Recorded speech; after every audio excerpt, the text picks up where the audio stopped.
Merci, bonjour à toutes et à tous ceux que je n'ai pas encore vus.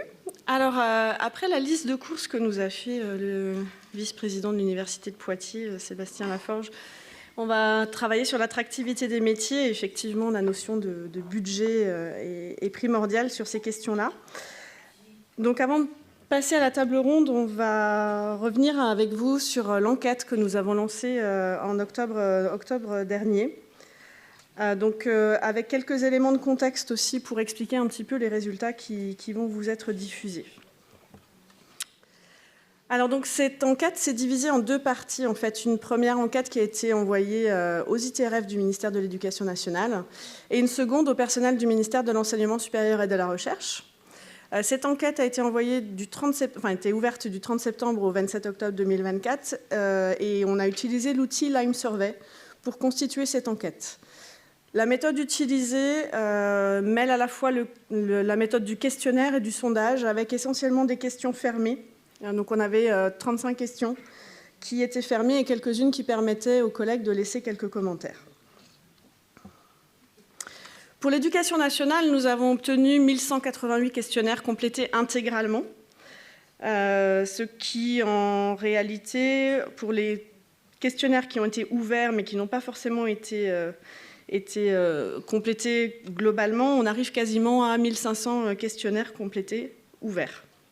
Et pour l'enseignement supérieur, donc on est à 8646 questionnaires complétés intégralement et environ 9000 questionnaires, même plus proche des 10 000, ouverts mais pas complétés forcément intégralement. Ce qui nous fait un panel de 9834 réponses complètes.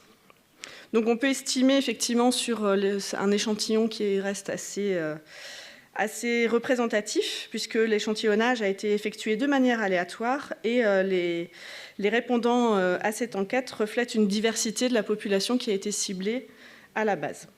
Mais il n'en demeure pas moins qu'il peut y avoir une marge d'erreur, parce qu'on n'est pas à l'abri de certains petits plaisantins qui ont pu ouvrir l'enquête et répondre un petit peu de manière aléatoire pour déstabiliser un petit peu le processus d'étude ensuite des résultats.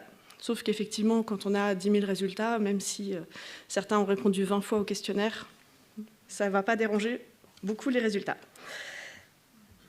Donc on va faire, une fois ces premiers éléments de base mis en avant, on va pouvoir travailler un petit peu sur la typologie des répondants. Donc à l'éducation nationale, on a environ 90% de titulaires et 84% de titulaires qui ont répondu pour l'enseignement supérieur et la recherche. Majoritairement des femmes ont répondu à ces questionnaires. Donc pour l'ESR, le pourcentage de femmes qui ont répondu au questionnaire correspond à la féminisation en fait, de la population qu'on retrouve dans le rapport social unique du ministère de l'Enseignement supérieur.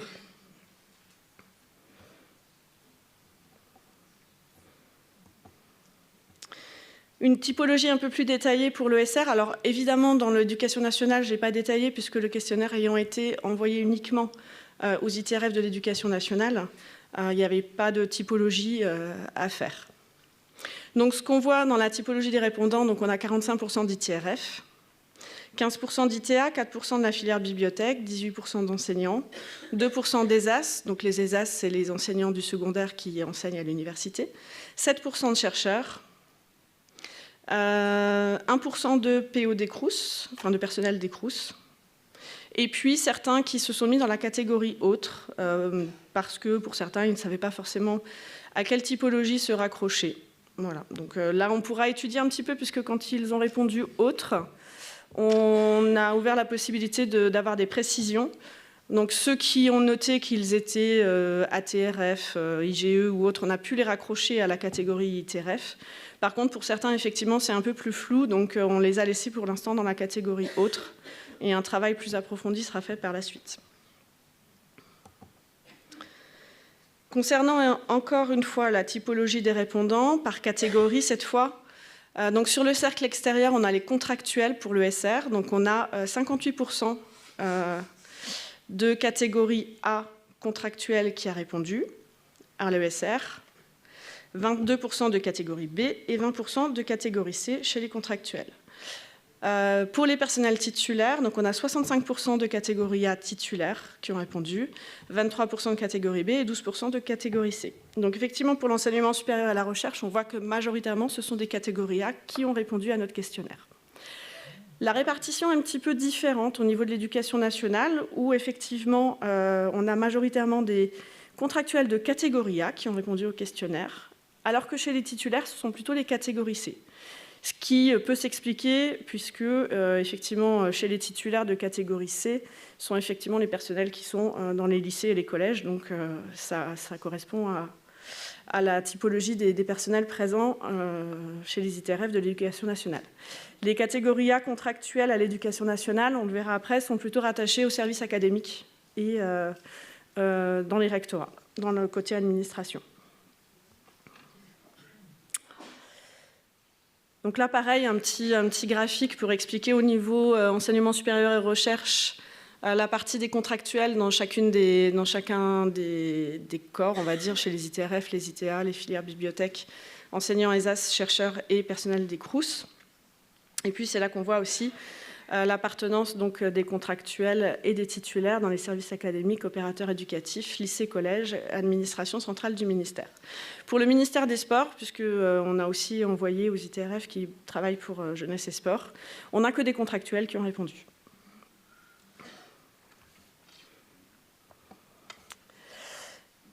On a posé la question aux collègues de savoir s'ils avaient déjà eu une expérience dans le privé avant de rejoindre la fonction publique. Et quand ils nous ont répondu oui, on leur a demandé pourquoi ils avaient rejoint la fonction publique. La première réponse qui ressort, c'est que ce qui était mis en avant, c'est la qualité de vie au travail. Visiblement, l'image qui ressortait de la fonction publique, c'était la qualité de vie au travail pour 20% d'entre eux. Un besoin de changement pour 14% d'entre eux. Donc là, on mélange les réponses de l'éducation nationale et de l'ESR, hein, c'est global. Un besoin de stabilité pour certains par rapport à leur situation dans le privé précédente. Une prise de poste à plus haute technicité pour certains. Une recherche d'emploi, évidemment. Des raisons de déménagement pour 5% d'entre eux. Donc là, quand on affine un petit peu les commentaires qu'ils ont pu laisser, c'est que souvent, ce sont des personnes qui ont suivi un conjoint. Donc une personne qui a choisi d'être contractuelle, enfin qui a choisi de venir dans la fonction publique suite à un déménagement. Et puis pour répondre à un besoin de précarité, et on pourrait dire seulement 2% pour le sens du travail au sein de la fonction publique. Mais on va voir que ces chiffres, on va avoir d'autres résultats qui ne disent pas la même chose quand on n'a que 2% sur le sens du travail. Voilà. Donc là, on a un graphe sur l'importance du travail dans le quotidien de nos collègues. Et donc ce qui ressort, donc si on prend les enseignants-chercheurs par exemple, ils vont nous dire à 90% que le travail est important, voire très important pour eux. Et pour les autres catégories de personnel, on va avoir 50, 70%, 75% pour qui le travail est important, voire très important.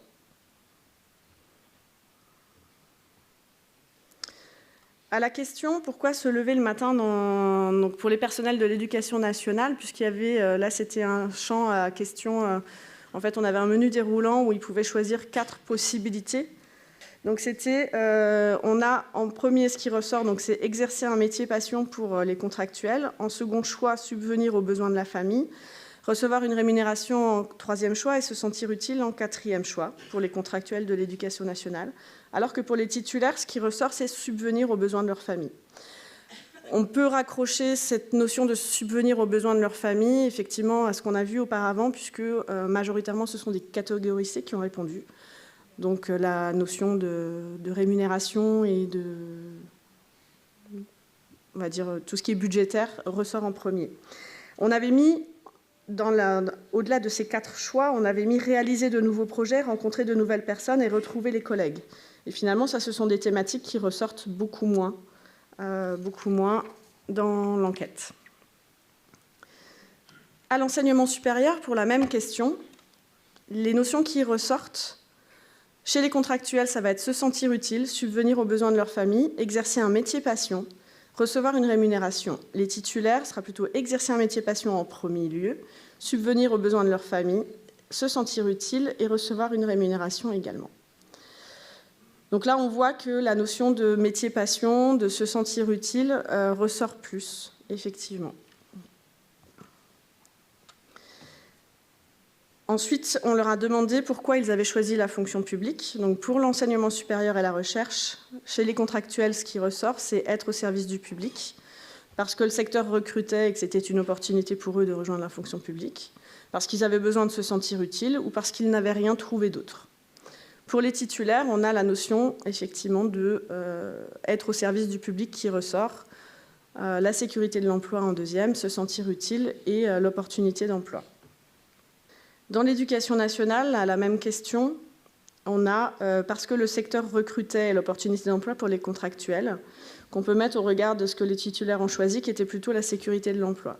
Et là, de la même façon, donc, on peut se poser la question de l'appartenance aussi aux catégories A, catégorie C versus catégorie C, où les réponses, pour le coup, ne sont pas identiques entre les contractuels et les titulaires de l'éducation nationale.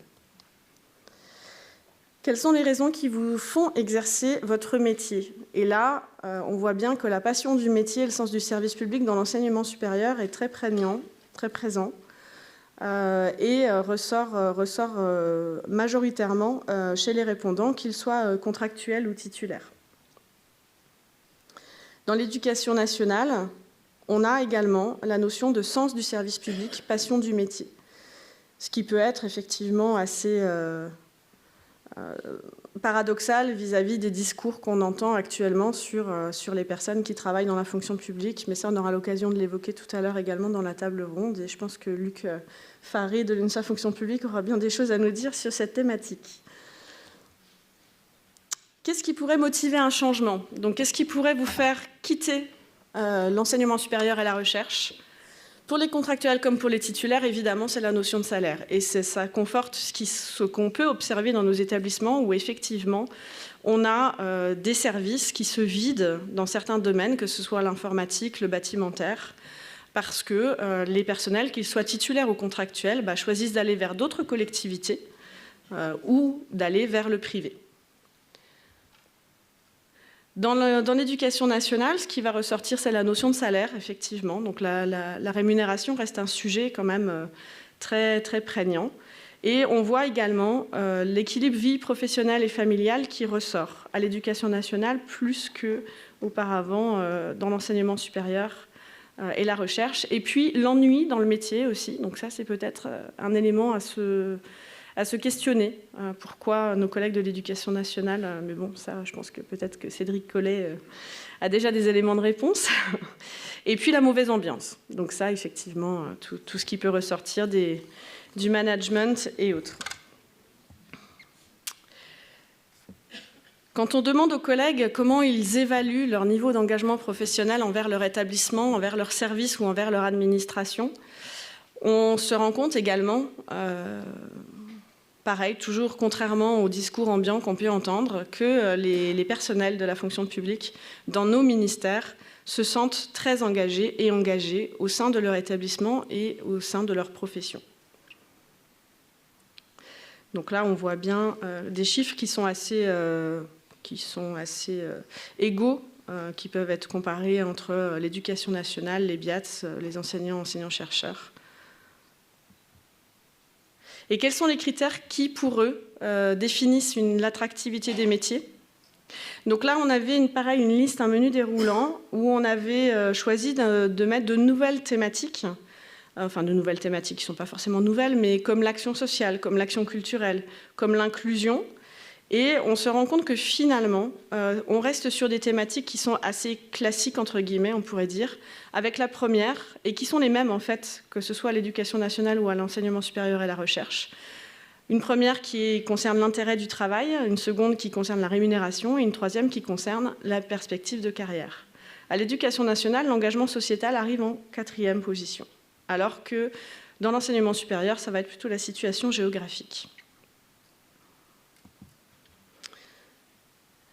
Une partie de l'enquête portait également sur les sources de stress au travail, avec des thématiques comme le management, la dangerosité du métier, la charge de travail, le contact avec le public, le travail à distance, l'équilibre vie professionnelle, vie personnelle et l'ambiance de travail, en demandant aux collègues de juger si c'était pour chacune d'entre elles stressant, très stressant ou hyper stressant. Sans surprise, la charge de travail, que ce soit à l'ESR ou à l'Éducation nationale, sort en premier lieu comme un élément très stressant, voire hyper stressant. Arrive ensuite l'ambiance de travail et en troisième, les difficultés que peuvent rencontrer les collègues en termes d'équilibre de vie professionnelle et de vie personnelle.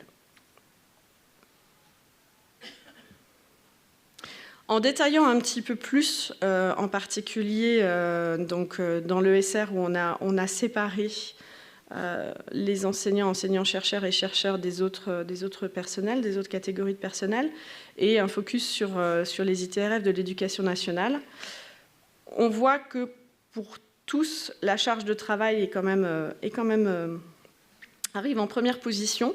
Chez les enseignants-chercheurs, le deuxième élément qui est mis en avant, c'est plutôt les notions d'équilibre vie professionnelle et vie personnelle. Tandis que pour les autres personnels, ça va être plutôt l'ambiance de travail, que ce soit à l'ESR ou à l'Éducation nationale.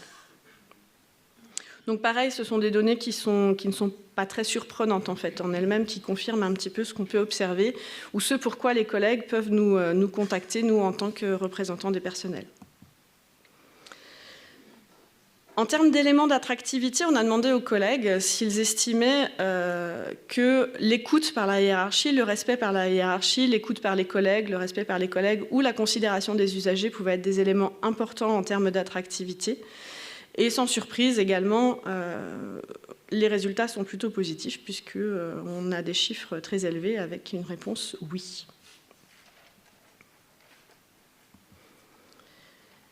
Sur la notion de sentiment d'appartenance, puisque maintenant beaucoup d'établissements nous parlent de marque employeur. Certains font des campagnes de pub dans le métro pour recruter, d'autres font des salons de l'emploi avec la découverte des métiers. Et on a souhaité savoir comment se positionner nos collègues sur le sentiment d'appartenance à leur établissement ou à leur équipe. Et ce qui ressort finalement de l'enquête, dans le très important, il est plus important pour nos collègues d'appartenir à une équipe, de se sentir appartenir à une équipe qu'appartenir à un établissement. Sur la notion de collectif qui peut se perdre avec le télétravail, avec la notion de distance qui se crée entre les collègues. Et là, on voit que pour nos répondants, en tous les cas, la notion d'appartenance à une équipe est très importante. Et une dernière question, alors qui peut paraître peut-être un petit peu biaisée puisque le questionnaire a été envoyé par une organisation syndicale, mais quelle était pour les collègues l'importance du dialogue social? Et finalement, qu'ils soient titulaires ou contractuels, les résultats sont identiques, sont vraiment sont totalement identiques. Et pour nos collègues, le dialogue social est un élément à 39% très important, 49% important. Donc ce qui nous fait dire qu'effectivement, ils nous attendent et ils ont besoin de nous pour effectuer le dialogue social au sein des établissements. On a fait ensuite un petit focus sur nos collègues contractuels, à savoir s'ils souhaitaient devenir fonctionnaires ou s'ils souhaitaient rester contractuels dans l'ESR et dans l'Éducation nationale. Pareil, les résultats sont équivalents d'un ministère à l'autre. 56% souhaitent devenir fonctionnaires, donc ce qui est quand même intéressant comme chiffrage, et 41% souhaitent rester contractuels. Donc après, quand ils souhaitaient rester contractuels, on leur a demandé pourquoi ils souhaitaient rester contractuels. À 47%, ils ont répondu qu'ils ne voyaient aucun intérêt à rentrer dans la fonction publique. Qu'ils souhaitaient rester contractuels à 18% en raison de leur salaire. À 5% parce qu'ils sont en CDI, et donc en quelque part, ça n'a aucun intérêt également pour eux de devenir fonctionnaires. Et puis 3% n'y voyaient pas un intérêt réel, et c'était peu clair pour eux, ils ne voyaient pas la différence entre être contractuel ou fonctionnaire. Les 14% autres vont encore nécessiter du travail d'analyse, puisque là, quand ils ont répondu « autre », c'était un champ libre derrière, donc il faut qu'on prenne l'ensemble des résultats pour analyser les raisons. Et puis, ce qui n'est pas non plus anodin, on a quand même 13% des collègues qui souhaitent rester contractuels parce qu'ils ont peur du concours. Donc c'est aussi une donnée où on a peut-être un champ d'intervention à avoir sur l'aide l'accompagnement qu'on peut leur offrir pour passer des concours. Voilà, donc ça c'est comme dit, ce sont vraiment des premiers résultats, puisque 9000 réponses, ça ne s'analyse pas comme ça en 2 temps, 3 minutes. Et il y a encore beaucoup de travail à faire, mais en tous les cas, je souhaitais remercier toutes les personnes qui m'ont accompagnée dans ce questionnaire, parce que c'est un gros travail, il y a matière à obtenir des données. Et avant de conclure complètement ce bilan et de passer à la table ronde donc, sur l'attractivité des métiers, où on pourra utiliser aussi les données de cette enquête, je vais vous proposer une petite animation. Vous allez tous sortir vos téléphones. Je vois que certains en ont déjà quasiment tous à la main. Donc c'est l'occasion, on va passer par une petite application qui s'appelle WooClap. Et on va faire un petit nuage de mots où je vais demander à chacun d'entre vous d'entrer un mot. Donc voilà, je vous affiche le QR code à flasher. Un mot qui, pour vous, représente l'attractivité des métiers.